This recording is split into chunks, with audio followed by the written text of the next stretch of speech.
எல்லா செயல்களுக்கும் மூலதனமா இருக்கிறதால தான் என்ன மூளைன்னு கூப்பிடுவாங்க. நீங்க சிந்திக்கிறது, தகவல் பரிமாற்றம் செய்யறது எல்லாம் என்னாலதான். நான் ஒரு லைப்ரரி மாதிரி எல்லா விஷயங்களையும் கத்துக்கிட்டு கற்ற விஷயங்களை பத்திரப்படுத்தி வச்சு உங்களை பெரிய அறிவாளியா காட்டுறது நான் தான். உங்களோட உணர்வுகளையும் உடல் அசைவுகளையும் கூட நான் தான் கட்டுப்படுத்துறேன்.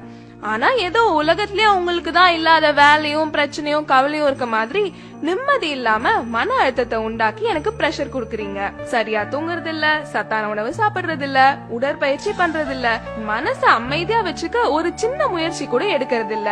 இதனால எனக்கு புத்துணர்வு கொடுக்கிற ரத்த குழாய்கள் பாதிக்கப்பட்டு பக்கவாதம் வருது, ஞாபக மருதி, சிந்திக்கும் திறன், முடிவெடுக்கிற திறன் குறையுது, மனசு சம்பந்தப்பட்ட பிரச்சனைகள் கூட வருது. மது அருந்தி என் மதிய மயக்கி என்ன முட்டாளாக்குறன்ற பேர்ல உங்களை நீங்களே முட்டாளாக்கிக்கிறீங்க.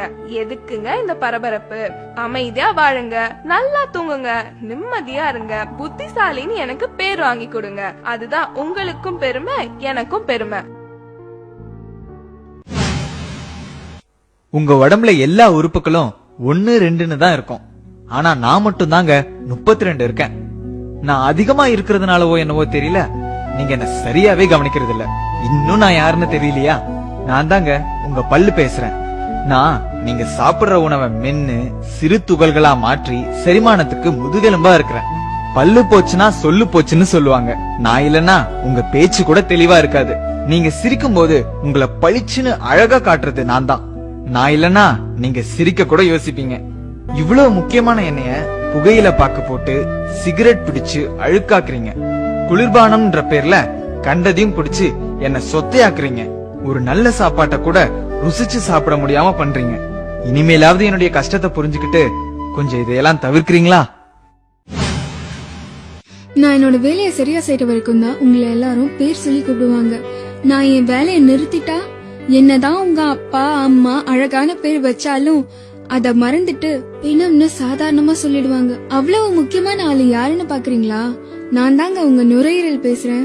எவ்வளவு தூசும் மாசும் நிறைஞ்ச காத்த நீங்க உள்ள இழுத்தாலும் நீங்க வாழ்றதுக்கு மூல காரணமா இருக்கிற ஆக்சிஜனை மட்டும் சுத்திகரிச்சு உங்க உடலுக்கு அனுப்புறேன்.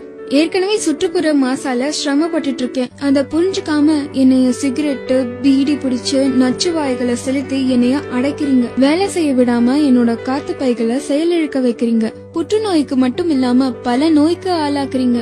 இது என்னோட நுரையீரல், என்ன வேணும்னா செய்வேன்ற மாதிரி என்ன மட்டுமா கஷ்டப்படுத்துறீங்க?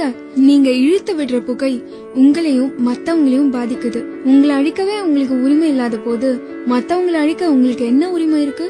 பூவை போன்றவள் நான், சாம்பல் நிரப்புற கிண்ணம் இல்ல. விடுங்களே, வேண்டாமே, வாழுங்க, வாழ விடுங்க.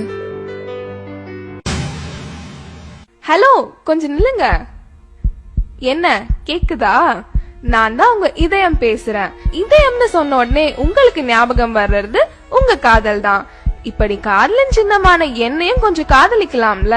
நான் ஒரு நிமிஷம் கூட ஓய்வெடுக்காம துடிச்சு துடிச்சு ரத்தத்தை சீரா உங்க உடல் முழுவதும் கிடைக்க செய்றேன். நான் துடிக்கலனா நீங்க துடிச்சு போயிடுவீங்க. ஆனா சிகரெட்டு, மது, ஆரோக்கியம் இல்லாத மேல்நாட்டு உணவு, கொழுப்புள்ள உணவு சாப்பிட்டு உடற்பயிற்சியும் செய்யாம எனக்கு அழுத்தத்தை கொடுத்து மாரடைப்பு வர செய்யறீங்க.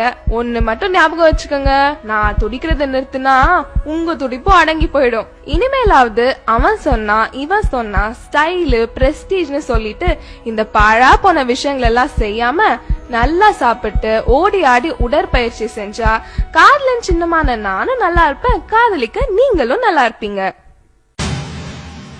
ஒரு வேளைக்கு சாப்பிட சொன்னா 3 வேளை சாப்பாட்ட ஒரே நேரத்துல சாப்பிட்டு என்ன திணறடிக்கிறீங்க. இது உங்களுக்கே நியாயமா இருக்கா? யாருன்னு யோசிக்கிறீங்களா? நான் தாங்க உங்க வயிறு பேசுறேன்.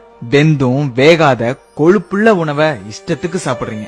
அதை நான் செரிக்க வைக்கிறதுக்குள்ள நொந்து நூலாயிடுறேன். செரிமானத்துக்கு உதவி பண்றேன்ற பேர்ல கேஸ் நிறைஞ்ச குளிர்பானங்களை குடிக்கிறீங்க. இதுல மேலும் நான் புண்ணாயிடுறேன். இப்படி ஒரு பக்கம் அதிகமா சாப்பிட்டு சாகடிக்கிறீங்கன்னா இன்னொரு பக்கம் வேளா வேலைக்கு சாப்பிடாம டயட்ன்ற பேர்ல சாகடிக்கிறீங்க. இது போதாதுன்னு இன்னும் கஷ்டம் கொடுக்கற மாதிரி மது அருந்தி அந்த கசப்ப மறைக்க ஆரோக்கியம் இல்லாத உணவை சைட் டிஷ்னு ஸ்டைலா சொல்லிட்டு சாப்பிடுறீங்க. நீங்களே கொஞ்சம் யோசிச்சு பாருங்க, நான் எவ்வளவு மென்மையானவன்னு. குப்பத்தொட்டி மாதிரி கண்டதையும் போட்டு நிரப்புறீங்களே, இது வயிறா இல்ல குப்பத்தொட்டியா? ஆசைக்கு சாப்பிடுங்க, ஆடம்பரத்துக்கு சாப்பிடாதீங்க. தேவைக்கு சாப்பிடுங்க, தேவையானதை தேர்ந்தெடுத்து சாப்பிடுங்க. ஆயுள் முழுக்க நல்லா இருப்பீங்க.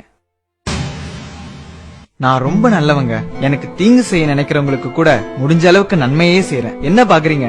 நான் தான் உங்க கிட்னி பேசுறேன். உங்க உடம்புல உள்ள அழுக்கு அனைத்தையும் வடிகட்டுறது நான் தான். உடம்புல உள்ள தண்ணி, உப்பு மற்றும் அமிலங்களை சமநிலையா வச்சுக்க உதவுறேன். பல்வேறு ஹார்மோன்களையும் நான் சுரக்கிறேன். பல நன்மைகளை உங்களுக்கு செய்யற எனக்கு பதிலுக்கு நீங்க என்ன செய்றீங்க? தீங்குன்னு தெரிஞ்சே மது அருந்துறீங்க, சிகரெட் குடிக்கிறீங்க, கண்டதையும் சாப்பிட்டுட்டு உடற்பயிற்சி கூட செய்ய மாட்டீங்க. கெட்டதை சுத்திகரிக்கிறதுக்கு உதவியா தண்ணியாவது நிறைய குடிக்கிறீங்களான்னா அதுவும் இல்ல. குளிர்பானம்ன்ற பேர்ல கண்ட ஆசிடையும் குடிக்கிறீங்க. நீங்க நிறைய கழிவு அனுப்புறதாலயோ என்னவோ நான் 2 உறுப்புகளா படைக்கப்பட்டிருக்கேன். நான் பாதிக்கப்பட்டு சர்க்கரை நோய்னு டாக்டர் சொல்லிட்டா அப்ப மட்டும் என்ன விழுந்து விழுந்து மருந்து மாத்திரை கொடுத்து பக்குவமா கவனிக்கிறீங்க. இருந்த என்ன பிரயோஜனம்? போனது போனது தானே. இனியாவது கண்கட்ட பிறகு சூரிய நமஸ்காரம் செய்யாம புத்திசாலியா இருப்பீங்களா? நான் ஒரு சுத்திகரிப்பு ஆலை, ஒரு சேமிப்பு கிடங்கு. பல வேலைகளை ஒன்னா செய்றேன். யாருன்னு பாக்குறீங்களா? நான் தாங்க உங்க லிவர், அதாங்க கல்லீரல்.